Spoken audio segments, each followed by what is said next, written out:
Cloudy, unatajwa kuwa muasisi wa filamu zenye mlengo wa dini ya Kiislamu. Ndio. Na wengi wamekuwa wakizisifia kwamba ni filamu ambazo zilikuja kuleta mapinduzi makubwa sana. Kwanza ulifikiria nini kuja na filamu za aina hii? Kwa sababu hapo awali hazikuweko kabisa hapa nchini. Misukumo ilikuwa ni miwili. Nakumbuka kuna safari moja ilikuwa mdogo wangu, kama nilivyokuambia mwanzoni, yeye alikuwa ananisukumiza sana mimi katika mambo ya imani. Kwa hiyo ilikuwa ni moja.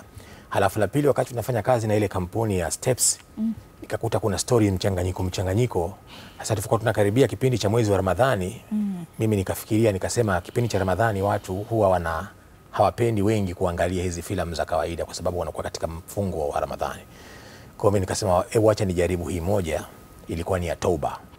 Kwa hiyo ulitazama kwamba kipindi cha mwezi wa Ramadhani jamii ya Waislamu hawapati kitu cha kutazama kwenye screen zao. Kabisa. Kwa sababu nyingi zinakuwa hazina yale maadili ambayo mtu anaweza kutazama. Na hiyo ndio ilikuwa target kubwa. Kwa sababu kwanza nakumbuka, nikurudishe nyuma kidogo, ule uzinduzi wake tuliufanyia Zanzibar.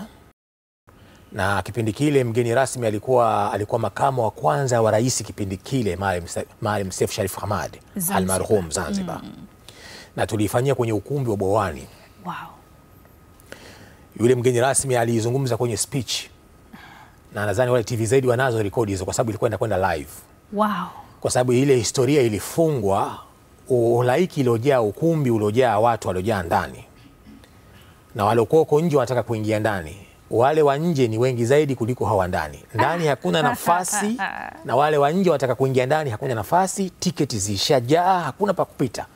Ndio yule mheshimiwa akasema kwamba siku nyingine mkitaka kufanya vitu kama hivi, muandae tukupenye fursa hata kama vile kwenye viwanja vikubwa kama vile uwanja wa mpira. Maana ilikuwa ina watu wengi sana. Wow. Na ile kwa sababu nikaona filamu za kiimani zinapendwa, ndio nikaja nikawapiga ule mpini mwingine wa shahada. Alafu nikawasukumizia na mwingine ule wa Tariku Salah. Okay. Kwa nimetengeza filamu 3 za dini ambazo zimeshehena vizuri na kila mmoja imemshika mwenzake. Okay. Kwa hiyo kuna Tariku Salah, kuna shahada na kuna Tauba. Okay. Na kwa nini sasa ukuendelea kutengeneza filamu nyingine za kidini? Kwa sababu mfano kama Tariku Salah ndio ilikuwa ni ya mwisho, lakini kuna filamu nyingi ziliingia hapo.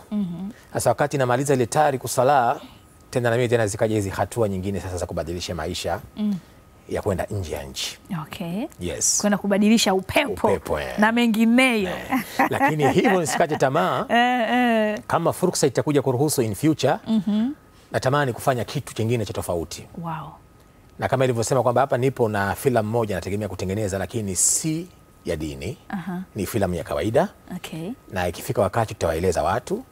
Alafu nimealikwa kwenye series, naomba iwe private kwa sasa. Okay. Ila itakapokuwa tayari watu wataona ni series gani.